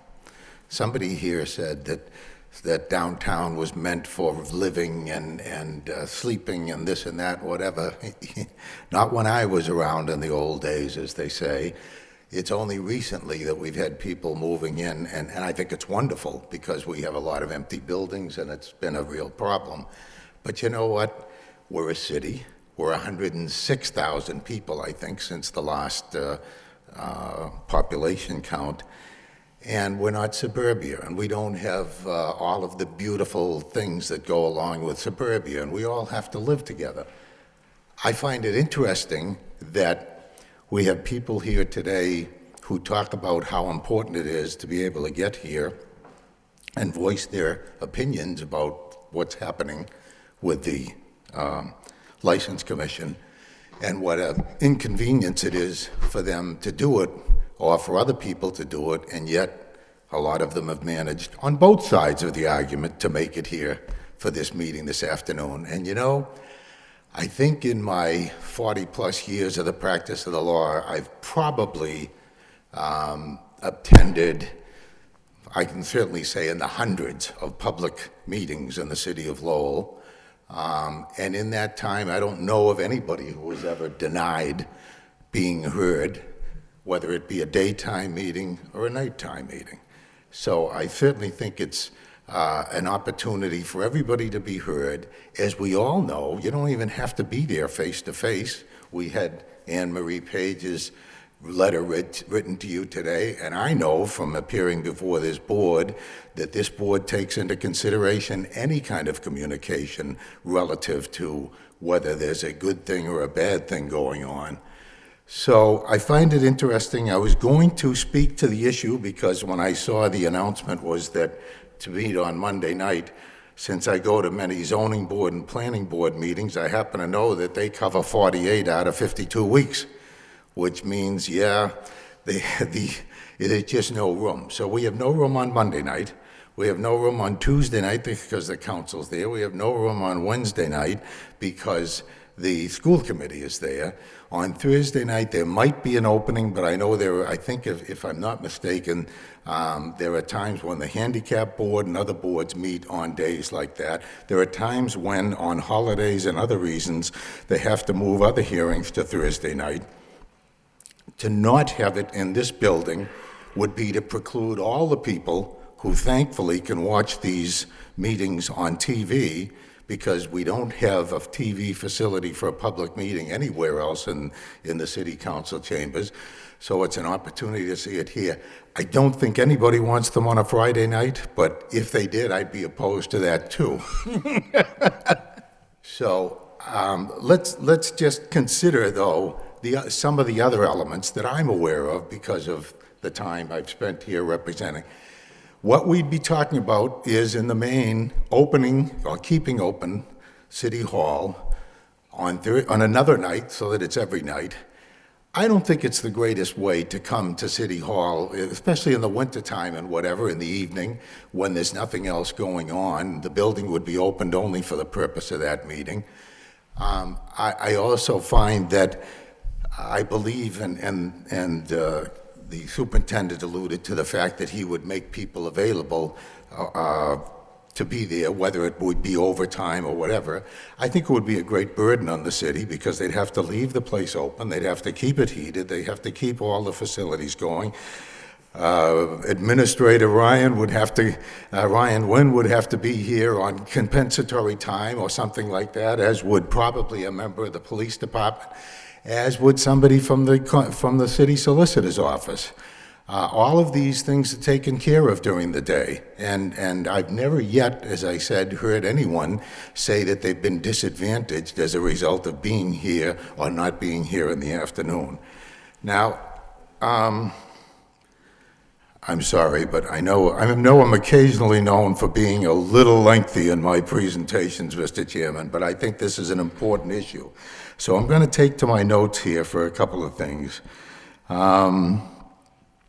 Currently,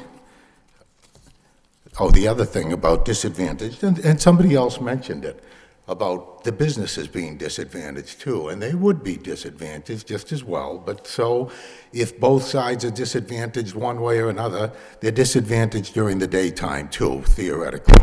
And you know, I don't think I've ever been to a hearing, I won't say ever, 99% of the time when I come to the meetings here in behalf of clients, there are fewer than 6 or 8 people in the place.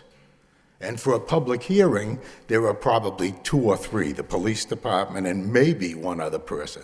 So it's not like I've ever seen people, and I don't hear about letters or people not being given the opportunity to be heard on the subject matter. You people are, in the main, volunteers, and you would be inconvenienced, I think, at various times, but that's okay, that's fine, I understand that. You chose to serve, and I applaud you for serving. The issue of the noise downtown is certainly a very serious issue, or any of these establishments, but the fact of the matter is, there are other businesses of all sorts downtown, and we all have to live together. There are also, I've heard some discussion earlier today, there's also discussion about other remedies, and people talked about the police department with regard to noise. My understanding always was, and Mr. Chairman, I know the other 2 members weren't present when we had a similar situation up in Couple Square. My understanding is that there's a noise ordinance in this city, and that if you violate the noise ordinance and the equipment is there to test it, et cetera, that you can file a complaint with the Board of Health or the building department, and they are the people, I believe, I may be wrong, maybe they changed the ordinance since that time, but there are people who can do that. If you recall the big problem we had up in Couple Square with an entertainment center, we got the people together, my clients who were the owners of the property sat down civilly with the people in the neighborhood who had a problem, and you know what? They hired an engineer, a sound engineer. There are such people as sound engineers, and they went through the whole property, they went through the whole place, and they made the appropriate fixes and adjustments so that when all was said and done, the noise was taken care of. I can't imagine that can't still be done. One of the gentlemen mentioned a 3-foot wall, brick wall. By the way, I'm in a downtown building with 3-foot brick walls too, and you know what? I also wear 2 hearing aids, I have to admit that. But I don't hear much noise outside. And I'm around in the evening too. But we're a city too, so you expect to hear those kinds of noises. But there are mitigation services that can come in and work on those problems and help to solve the problems, but I would also expect the establishment owners to work hard with the people too, and I think this board on previous occasions has made that clear, and you certainly did today. And the ultimate, as you know, is to pull the license, and you can do that. In the worst cases, especially if you see that somebody isn't cooperating, and I know this board will do that. So I'll finish up by saying that there are no guarantees for anybody that there's a perfect solution to any problem with living in a city. But I think, in due respect to everybody here, they made it here today. They can sit down with people like the owners of that or any of the other establishments and find a way. This board can give them the way to do it. And accomplishing something by trying to move the meeting to the evening is going to accomplish nothing. You're going to have good people who work together in good faith, and I thank you for the opportunity. Thank you. Anyone else?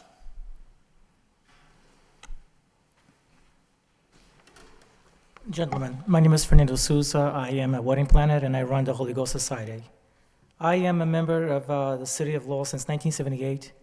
I give you gentlemen a lot of applause to help us. However, I am against moving the timing slot due to the fact that these people forget about those who work in the evenings or have obligations with clients and running facilities. So it would be unfortunate that they would move forward to another time slot. Would be best interest to stay where it's at for the 3 p.m. on Thursdays. Thank you. Thank you. Anyone else?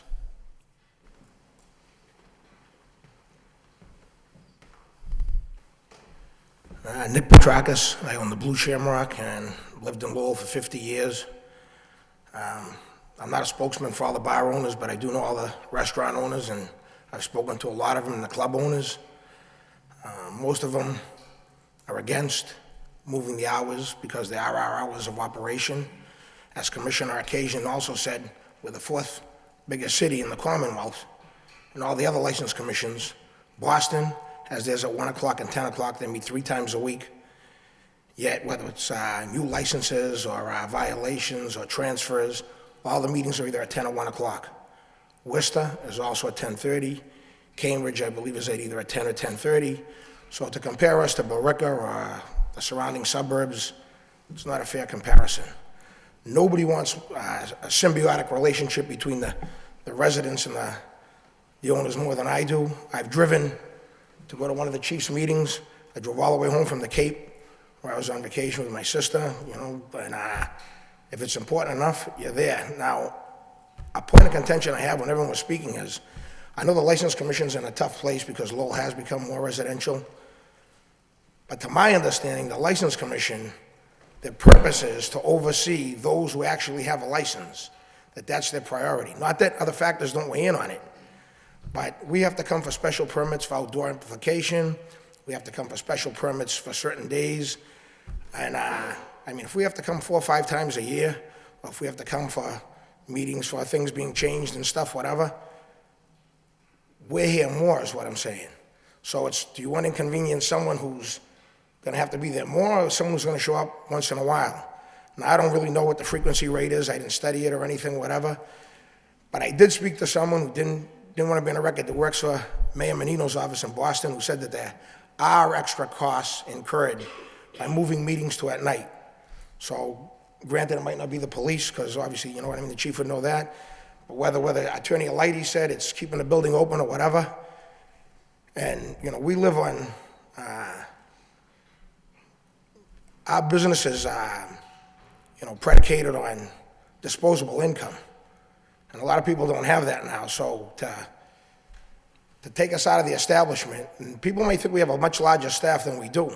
To take us out of the establishment, I'm not saying once in a while, but if that's going to be, you know what I mean, the meetings, it exacerbates the problem greatly. You know, and if that meeting, and I heard that some of the suggestions are later on when those costs comes up, let's pass it on to the licensees. Well, we're paying a lot of money now for the license fees, for the victualler's license, for entertainment license. I know everyone's up against it, so you know what I mean. I don't, you know, it sounds like a sob story, but one of the ways to get that cost back, the costs that are incurred by doing meetings at night, is to add it onto the licenses. It's hard enough now. I mean, residents in Lowell know what they're paying for property taxes, and I own a home in Lowell too, so I pay property taxes, but the commercial taxes are, you know, water and sewer and whatever, like, you know, out of this world. So I'm against, for those reasons, I'm against it. Thank you for listening to me. And I just want to go on record and say I'm all for working with the residents, though. You know what I mean? I don't want to make it sound like, you know, make it an antagonistic relationship, because that's the last thing I want. So thank you. Thank you. Anyone else? I gotta skip out for a second. My name is Brian McInerney. I'm the owner of Hooks Like Kelly's. And I didn't have any intention actually in speaking today, but I just, sitting here and listening to the conversation and being a part of the community for the last 2 years, I feel like I've learned a lot, and I feel like there's a much bigger elephant in the room that we're not discussing, and it's the fact of the residents having issues with the businesses and the businesses having issues with the residents. And I've been fortunate enough to have flexibility in my schedule to go to the Downtown Neighbors Association, and I've met every person in this room. And we've had discussions about my business and things that I could do to improve it and to work better with them. They feel as though there's been some communication, and now when we walk the streets of Lowell, we're able to say hi to each other, and we're able to build a better sense of communication. My sense is that this changing the meeting is to still create a contentious atmosphere between the businesses and the residents of the town. And my suggestion on how this can be resolved is to find a way, other than the License Commission and the city as a whole, city council, city mayor, to hold some sort of format to invite us, because nobody invites me to the Downtown Neighbors Association. I have to get online, find the times, and I have to go. With the chief, he certainly invites me to his meeting, but there seems to be a breach of communication. I feel like if the group of us got together to find a format on a quarterly basis or biannually basis to meet together, as opposed to coming to, as I feel like you're the judge, jury, or the parents here, and it puts you in a precarious position to make decisions based on both of our behalves, because I feel like the board looks out for both sides of the issues. But again, I feel like I've made a lot of headway with the police department in terms of how I operate my business and any concerns that there were there in the previous 2 years. And I feel like I've established the communication with the residents. So I just wanted to say in an open format that it can be done. I just feel like moving a meeting to a different time is only going to open up a platform for more contention. So that's all I have to say. Thank you for your time. Thank you. Anyone else? Kevin Hayhurst, Brian's Ivy Hall, also downtown resident, 141 John Street. I'm here to oppose the changing of the times. I think if people want to make these meetings, they can make them. You can see here, I mean, there's over 100,000 people in the city. 5 showed up to speak against it. Also, I think that people still have the assumption on the 9 to 5 jobs that are in effect. There's actually 3 shifts, and most people don't really work a 9 to 5 job anymore, and there's plenty of people available. You know, the city wasn't set up as residential.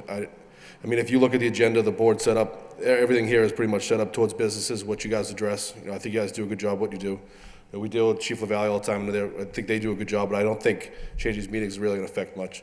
We go into cost, overtimes, opening, you got our costs we incur, overtime we'd be paying lawyers a better rate at night, you know, we'd be paying people, everybody I think would incur more cost for this.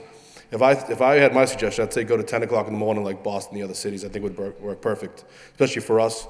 If we did address something here, we could go back to our staff and overview what we wish went over and stuff that we need to address for our staff. So I think, if anything, I'd say during the day works for everybody. Thank you very much. Anybody else? Anyone else? Anyone else? That portion of the hearing's closed.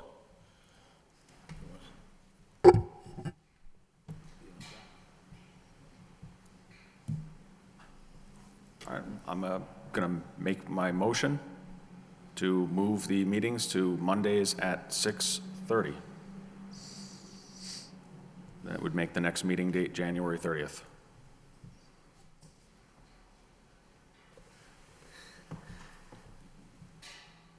Just before we get a second on this. Now, no. I think I made the same motion at the last meeting that we meet on January 30th because, you know, that was the one Monday that's available. But now seeing that the city manager wants us to meet on Thursday nights, I don't think that having a meeting on the 30th on that Monday is going to accomplish very much, because then we're just going to move to another time. And I think one thing that's the city has done very well is that, you know, the planning board and the zoning board meet on Monday nights. That's consistent. The license commission for over 20 years has met on Thursday at 3 o'clock in the afternoon. It's consistent. The commissioners can plan their schedule around it. The residents can plan their schedule around it. The license holders can plan their schedule. They know that, you know, the 2 Thursdays a month at 3 p.m., the license commission is going to meet here at the city, at City Hall. And, you know, if they want to move to Thursday, we're going to have to address Thursday night at another time, but for right now, I wouldn't be in favor of seconding that motion. Motion dies for lack of a second.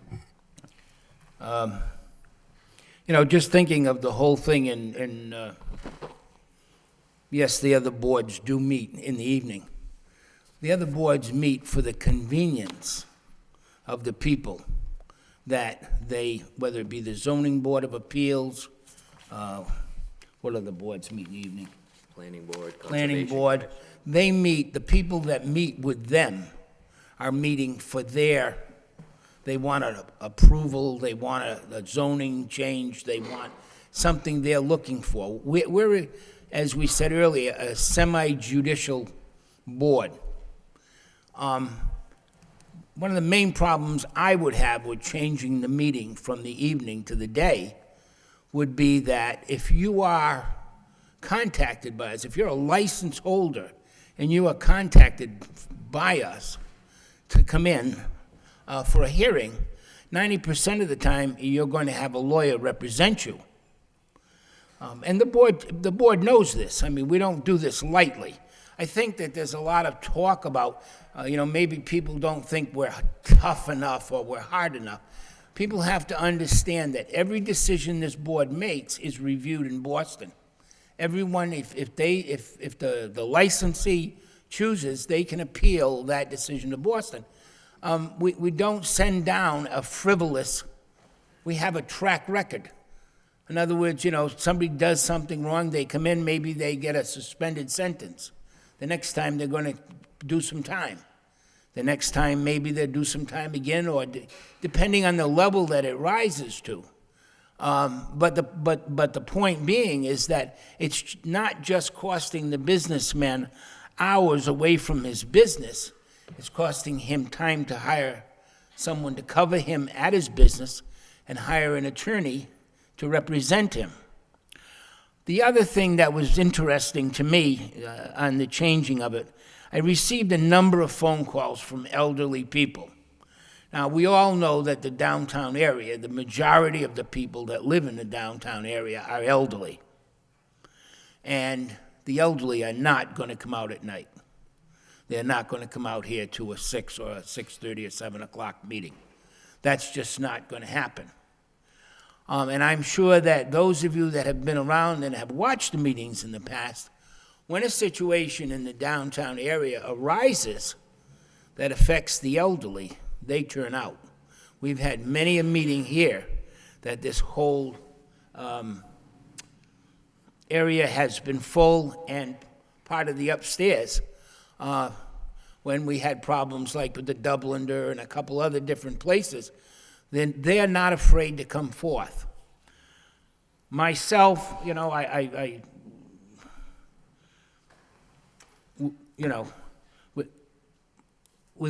look at it, and I sometimes wonder. Let me give you an example of what my thinking is that I always found very interesting. So maybe you can tell me, do we get, when the licensees renew their license, okay? Do you get any rubber checks? Seriously, you have, a check? It is required of the licensee that the business owner file a bank check. Oh, bank, okay. To cover the cost for the liquor license. Yeah, okay. Only if they use bad banks.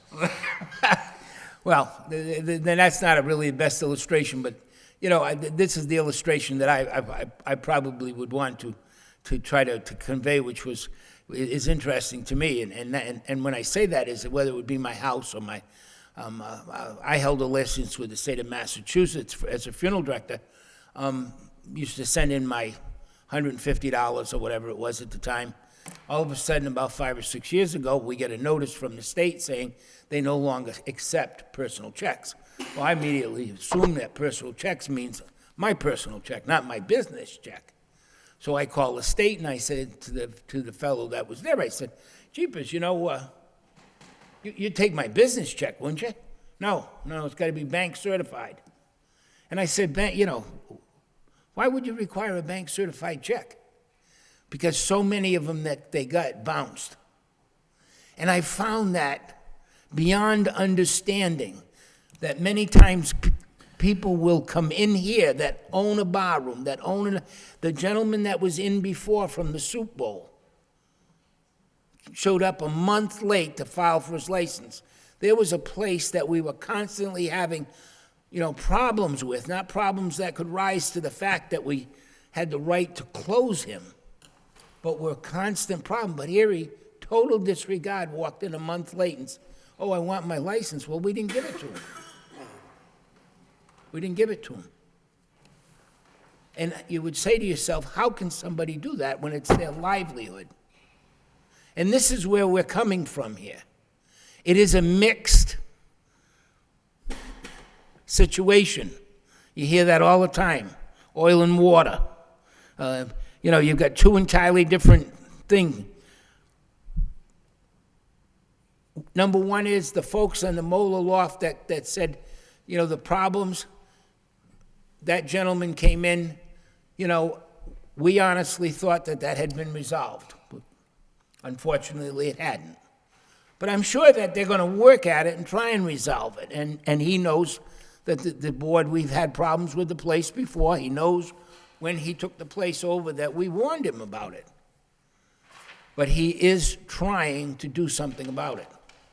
So I feel myself that 3 o'clock in the afternoon, it might be inconvenient for some.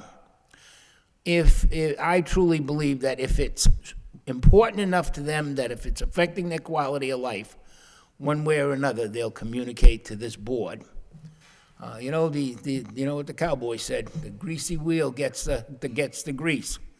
You can call into the police department and have it recorded on the CAD time and time and time again. Eventually, somebody's going to say, hey, you got to do something about this. So whether we need to... Well, I just, very briefly, I think that there's been valid concerns raised on both sides, and I'm not totally opposed to meeting at nighttime. But the issues are, one, we're a quasi-judicial board. Like you said, we're not the zoning board, we're not the planning board. The residents go to those boards to have a variance or a special permit granted.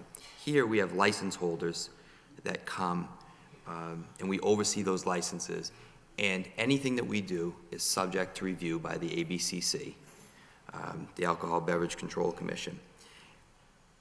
A lot of the times when we have public hearings, those hearings are relative to particular instances which the police department brings to our attention. And under the law, only people that have direct knowledge of the event can participate in that hearing. So if something happens at a place on Market Street, and a resident's just fed up with what's going on there, they can't come in and speak relative to that incident. And I think that's a distinction that people have to realize. You just can't show up and complain about an establishment. There has to be, an incident and a hearing relative to that incident, and you have to have direct knowledge.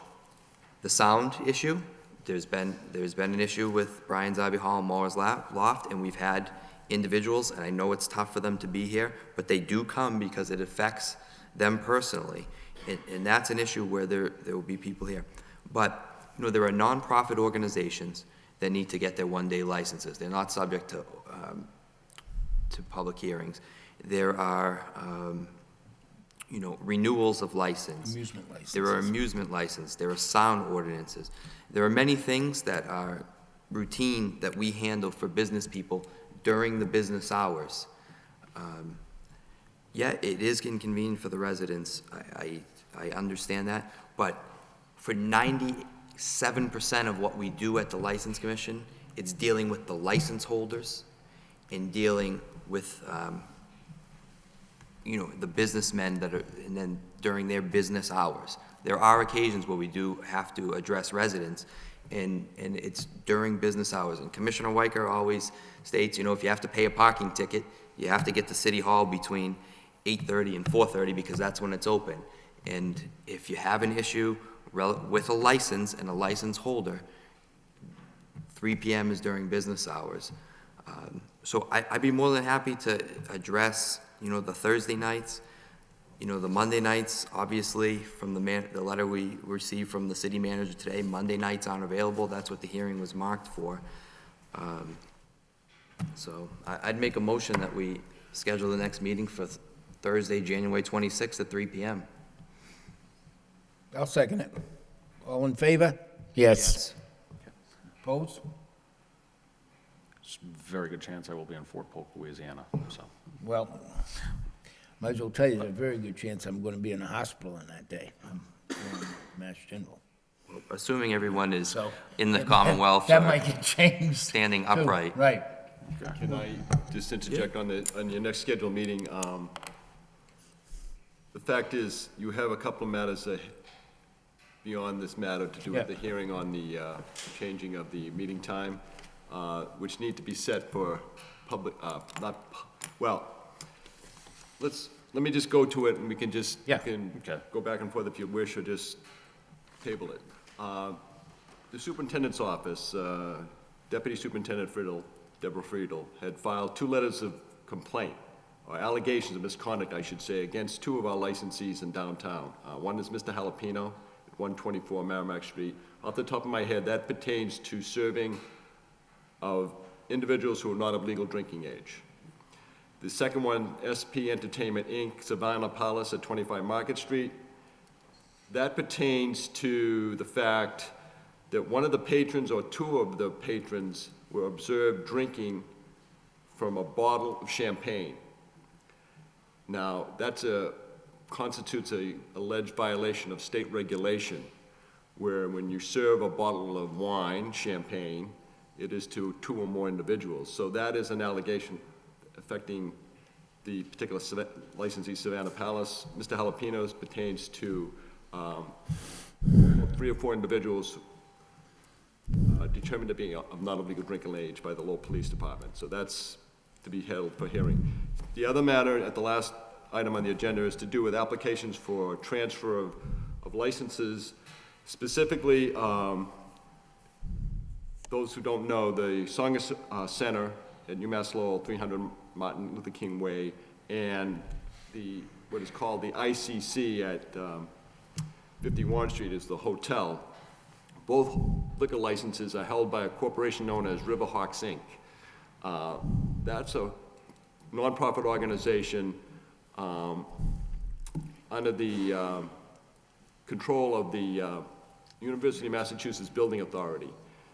Those two licenses, they're proposing to move those licenses to the Aramark Educational Services LLC, which is a nationally known food vendor, and they would hold the liquor licenses. But in order for those licenses to be transferred, the License Commission needs to schedule a public hearing. We need to do a legal notice for the newspaper for the hearing to be held at a later date, but not less than 10 days from the date of its publication. The last one is to do with the business called The Courtyard, which is corporate name is Fairleigh Corp. of Lowell, Mass. at 276 280 Central Street.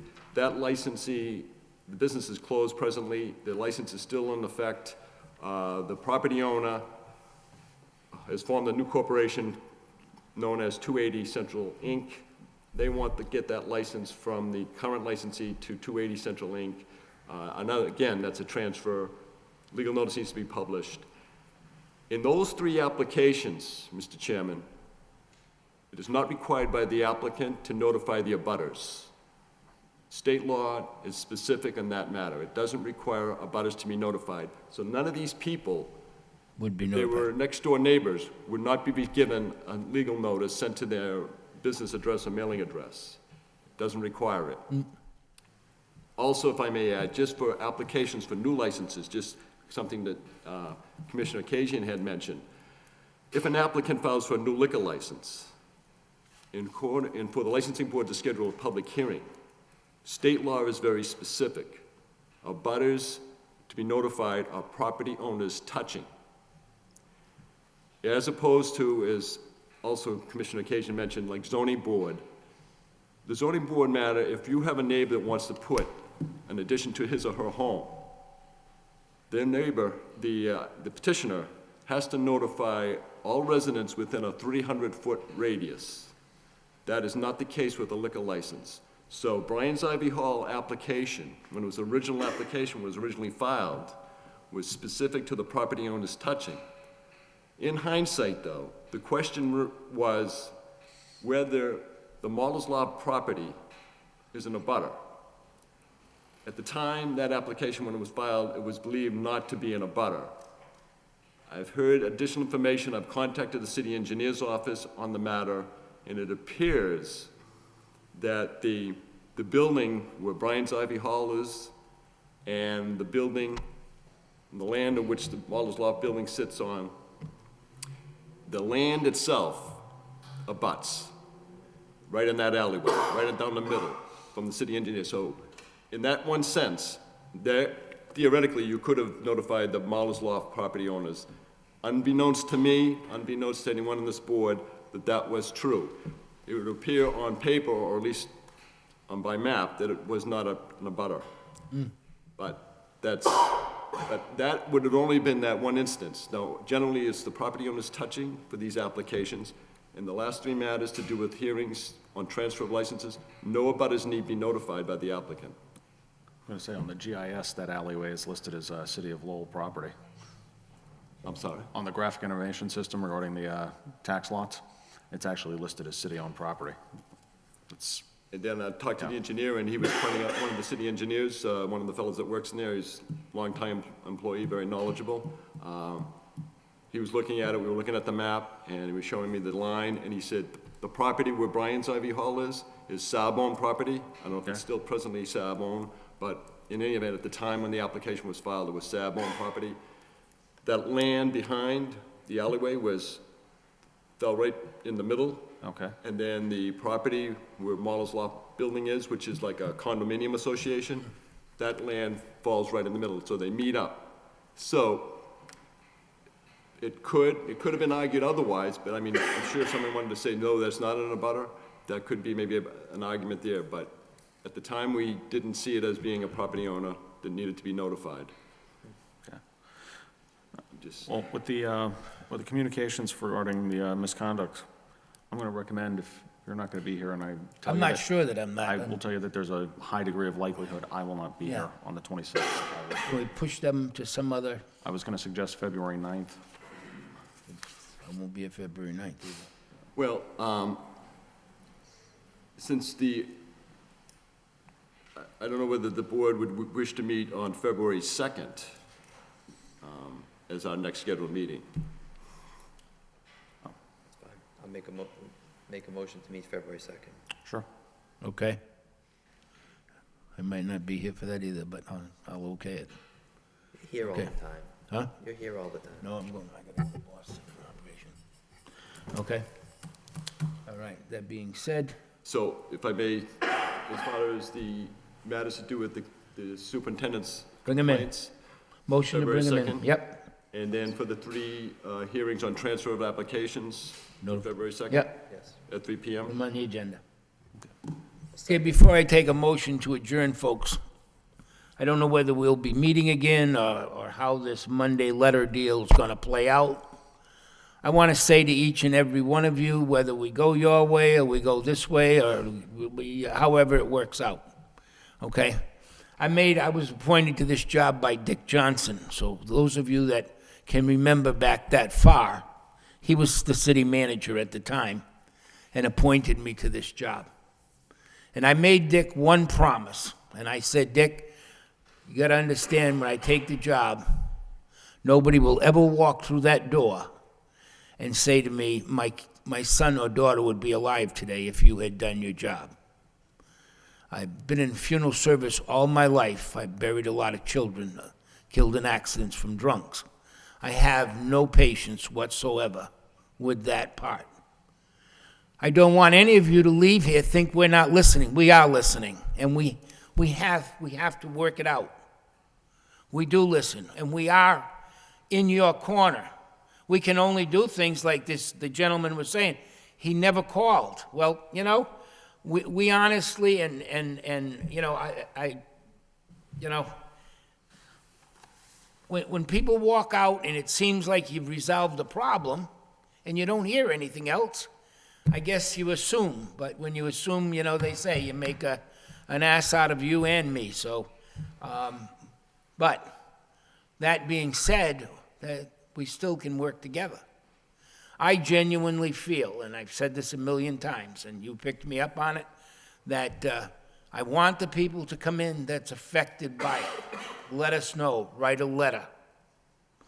We've never denied anybody the right to read a letter or to have it read into the record to get an understanding. I do wish you the best, and I thank you for your time and patience in being here today. We have your names and everything. If once we resolve the issue with the manager, should he pursue, a Thursday evening, we'll be putting an ad in the paper and having a hearing to probably look at Thursday evening. With that, I'll take a motion to adjourn. Motion to No? adjourn. You got something you want to say? What? Go ahead. Well, we don't know. You've never been shy for words. Well, I just don't know what your schedule's gonna be, so why don't we, I'll hold it until the next meeting. Okay. We have a motion to adjourn. Yeah, I'll second the motion. to Seconded, adjourn. all in favor, say yes. Yes. Yes. We're coming home, Benjamin.